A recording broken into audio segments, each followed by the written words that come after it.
ठंडी के सीज़न में बच्चों में जोड़ों का दर्द बहुत कॉमन रहता है। बच्चे हो या बूढ़े सभी को जॉइंट्स पेन शुरू हो जाता है।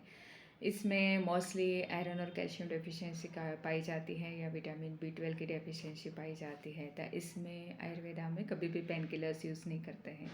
ये सभी लाइफ सेविंग ड्रग्स हैं, लेकिन इसको अगर ज़्यादा मात्रा में और ज़्यादा देर तक आप लेते रहेंगे तो धीरे धीरे आपकी हड्डियाँ ये कमज़ोर हो जाती है, लीवर आंतड़ों पे असर आके किडनी लीवर फेल होने का डर रहता है।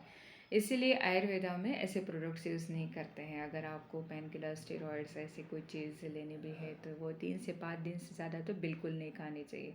और आपको अपने बच्चों को तो ऐसे सभी प्रोडक्ट से दूर ही रखना चाहिए। अगर जॉइंट पेन शुरू हो जाता है तो इसमें सिंपल गुगुल की ट्रीटमेंट दी जाती है।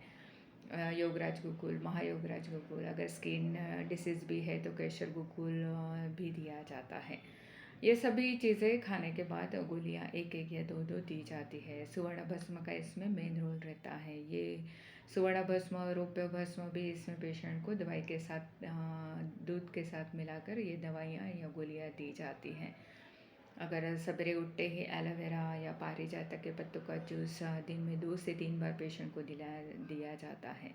विटामिन बी 12 की डेफिशिएंसी की वजह से अगर जोड़ों में दर्द आ गया हो तो इसमें काले तिल चबा चबा कर खाने के लिए बोलते हैं, या फिर अजमा, सौंठ, मेथी दाना, ये सब सम मात्रा में मिला के उसका एक एक चम्मच पाउडर दिन में 2 बार सुबह शाम खाली पेट ले तो उस पर लीवर पे बहुत अच्छा असर आता है। धीरे धीरे हड्डियाँ भी बननी शुरू हो जाती हैं।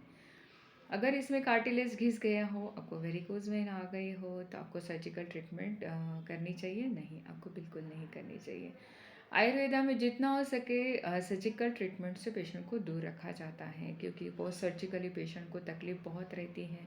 कंप्लेंट्स आती है, कभी कभी वेंस और मसल्स कट हो जाती हैं, जिसके वजह से पोस्ट सर्जिकली पेशेंट को बहुत ज़्यादा तकलीफ हो जाती है। जितना हो सके मेडिसिन से ही आपको आपको अपनी ट्रीटमेंट करनी चाहिए, भले वो आर्थराइटिस हो या वेरिकोज वेन हो या साइटिका।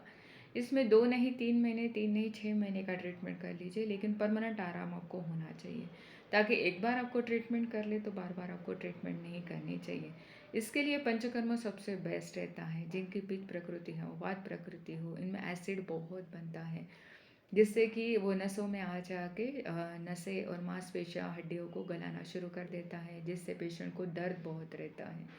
एसिड से बचने के लिए गिलोय और आंवला का काढ़ा बहुत ज़रूरी रहता है। हल्दी वाले गाय के दूध में शिलाजीत के ड्रॉप्स केसर डाल के रोज़ पेशेंट को दिया जाता है। शिला तुलसी के ड्रॉप्स दिए जाते हैं। शिलाजीत और चंद्रप्रभा वटी तो डेली एक एक या दो